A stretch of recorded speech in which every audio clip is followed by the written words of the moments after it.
It's game dev time, and this is Milestone 1. And over the last 4 weeks or so, 4 or 5 weeks, I have been building the foundation of my game, and I'd like to share with you how things have gone and what has worked so far, what I've had to kind of fight against to make work, and some of the lessons and things like that I've learned along the way. So let's jump into it. I started this project with my main character, and my main character is this cute little green dragon. And I began the same way I would start any game design that I've ever done, any prototype or anything that I've ever designed. I always start the same way, cubes. And if you're wondering why cubes, here's why. You want to prove out your systems with as little upfront effort as possible. And there's no less effort art-wise than just a bunch of cubes. And ultimately it comes down to this, is if it's not fun to play as a cube dragon, it's not going to be any more fun to play once it's beautifully rendered and beautifully lit and all of the textures are just nice. It's going to be the same game. If it's not fun as a cube, it's not going to be fun at all. And for the first little bit, all I do is consider movement. I consider how fast does it move across the ground. How much force do you apply when you push this character into the air? And then just tuning all of those settings. Because the way that I'm moving this character is through physics. It's through forces. So I'll apply a force to the character and allow gravity and the physics and the friction on the ground and all of those settings to just kind of do their thing. I've got a few variables here that I kind of manipulate in order to tune this guy, which is I've got a move force, I've got a maximum speed, I've got a drag things, and then I ended up putting in a maximum upward and downward speed. Basically, I'm just capping the velocity because without those settings, this is what happened. When I apply the force to fly, it just launches itself into space. And it takes forever. Still going up. I'm not pressing anything else. It's still going up. And eventually it'll stop and come back down. This is just clearly not good enough. So I had to put a kind of a cap on my velocity for going up and down. That's all I did for the first probably week of this character, is getting my move forces and settings nice, and my flap strength and all of my physics caps and things like that. Another one that I had to do was to reduce the velocity as I came to a stop. So basically, as I stopped the input to move, even though I had friction on the ground, the character would slide just a little bit longer than I would like. So now, as I stop, you can see it slows down pretty quick, and that's what I want. I don't want to stop it immediately because it looks a little too harsh, but I needed to be able to tune those. So that's all week one was really. My controller settings, which I'm using an Xbox One controller as my base. And then alongside tuning it with my controller, I also tuned it for mouse and keyboard, because that's going to be the other obvious way to play it. And it was important that the sensitivity and all of those controls felt good on both controllers for me. I didn't want to focus all of my effort and have all of my controls work for one format, and then having not considered the other, and then have to kind of make something work later on, and then one control scheme is just going to not be as good as the other because it wasn't what I focused on. But I want to, throughout this entire process, I want to always make sure that my controls are working equally smooth for mouse and keyboard or for controller. The only image in my head is I have it feels like he's this kind of little green kind of tree frog-like dragon for some reason. And it's okay to just draw bad drawings at first. It's very important just to get your hand moving, to get your brain kind of moving. There was a quote by Brad Bird. He had said something that always stuck with me, and it's a very important piece of advice, which is when they were stuck on a design, something they couldn't figure out what to do for design. His suggestion was, well, do something so we can change it. make something so that you can at least know that that's not it. And that's what this first drawing was. It's not what I wanted, but it led me to try a bunch of things, and then I finally kind of stumbled on something that I did like. And this one just is, it's way better. It's cuter. It's a more likable, readable character.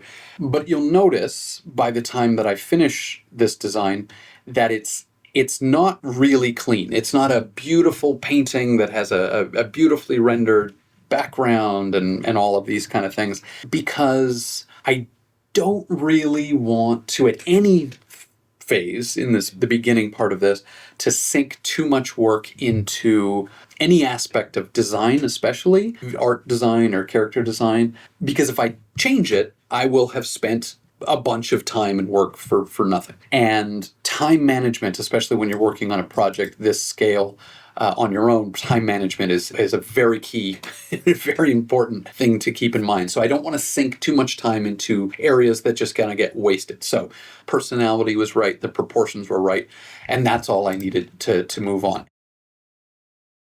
So now I'm going to start building him. And my 3D software of choice is currently Blender. Not because it's the software that I've used the most, but Blender has a wonderful advantage. Blender is free. It has... I've described Blender like this before to people who maybe aren't aware of it, but it has absolutely no right to be as good as it is and robust as it is for being completely free. And if you've never tried it, just go try it. It's great. So in Blender, I wanted to start building my character, but I'm going to build it using the same mentality that I kind of use at these initial points in the game dev process, which is nothing is precious. It can all be changed. So again, don't sink too much time into any individual part of it. After the character had been kind of really quickly modeled, but with correct proportion and correct design, then it's time to get that character into game. Now, the initial kind of implementation, I just threw the geometry in there just to get a kind of sense of scale and proportion and how it sits. And the silhouette, really, I'm just really kind of care about, does the silhouette read? And I can tell those things, hopefully anyways, without needing any animation. Just as a static mesh, and stared at this for an hour or two and just went back and forth from Blender and re-exporting it into Unity and flying around and changing the size of the feet slightly and size of the wings slightly, and made those tiny little adjustments to get this character kind of into the range that I wanted and a silhouette that I felt read well. Animation is going to be, again, quick animations. I'm not going to spend too much time on the idle or the run or the flying animations or anything like that, but I want all of the major timing to be correct. I want, based on how fast my character moves across the ground, I want to consider how long my run animation takes, how much force is applied when the wings flap you into the air. I want it to feel like there's a direct connection between the input and the animation, and that those two are feeling synchronized. And at this point, I really have all the information that I need to know as to, is this character working or not? That's all I really want to know in this first milestone. Now, I am going to work on a few skills as well, but really the skills are just kind of a bonus. The bare minimum for this milestone was the dragon walking on the ground, flapping its wings, flying, landing, those animations to transition into one another, the ability to turn my character and have the head turn, and little subtle things like that, at least to kind of, again, to get that sense of connection between the input and the character. And once that's there, I'm happy. The skills really came down to this. It comes down to mobility. One of the things that I naturally found is because the control scheme is such that when you fly into the air, you automatically, without pressing anything, go into a glide, which feels really nice. And when you land on the ground, you automatically walk on the ground. And that's all nice, but if you get too high up in the air, it sometimes takes a little bit too long to get down to the ground. So I thought immediately, well, we need to dive this character down to the ground. And that then made me think, well, if we're diving to the ground, then maybe we can use that as like a shockwave, a way to smash into the ground and apply this force outwards to anything that it's going to hit.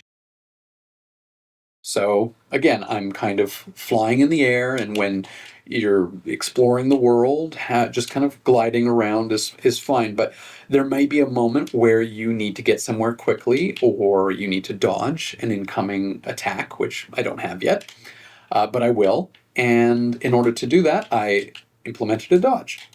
So it just pushes your character to the side and triggers an animation. And then I did the same thing forward, back, left, and right. So this really opened up the mobility of my character. And at this point, yeah, I had him working really good. He's fun to fly. That's what it comes down to. Can I just hit play and fly this character around and have it feel responsive and feel like I have control and autonomy over where I want to go? And I do. The very last thing I did is I added a quick little fireball. For that, I really just have a cube with a little cube effect for when it hits contacts something, and then the projectile itself just moves on its own until it hits a collider, and then plays its impact effect. For the dragon to fire it, I have a little mount point in by his mouth. And then the orientation of that mount point is controlled directly by the orientation of the camera. So wherever the camera is pointing, so too is the direction of that mount. And then when you press the trigger button, your fireball just kind of spawns in that spot, unparents itself so that it's not attached to the dragon, and then it just kind of resolves itself. It moves along the path that it was already moving at its speed that is all kind of variable and can be adjusted, and then when it hits something, it blows up. Now I'm using Unity as my game engine. I've been using Unity since forever, and being as familiar with it as I am, I should have not fallen into this trap that I fell into, but I did. And if you're ever making your own game in Unity, you probably already know this, and if you don't, you should probably know this. There is a small, in some cases, discrepancy between the way things react in the editor versus the actual build, the actual executable file that Unity spits out when you do a build. And you should be periodically checking your systems. Any major system that you introduce, for sure, you should be checking it right away in the build to make sure that there is no discrepancy. Now, in my case, there was a major discrepancy. So I'm applying a force to move the character forward. I'm applying a force from underneath in order to have the character flap its wings and fly up into the air. But I was rotating the character in a way that didn't really play nice with those systems. And it is embarrassing to say that it was about 3 weeks into the process before I made my first build.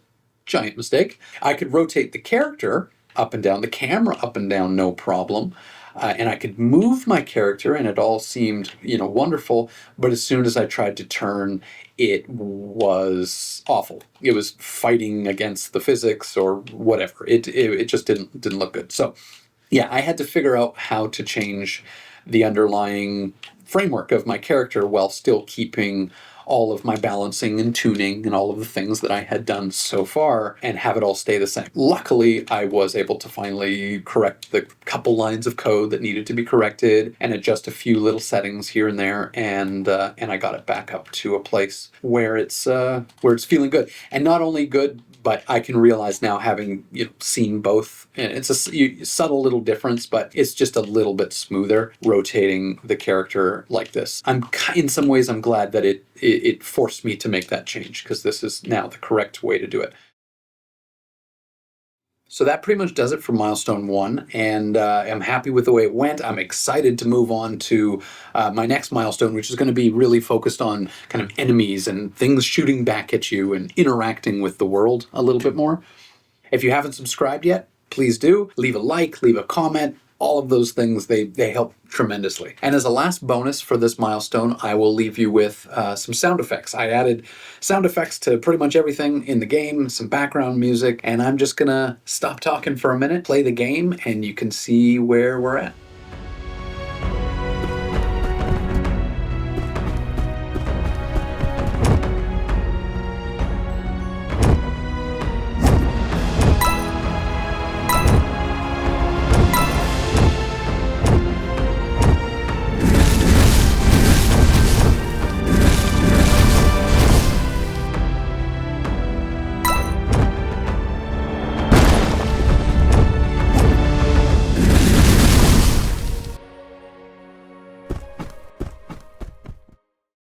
There it is, milestone 1.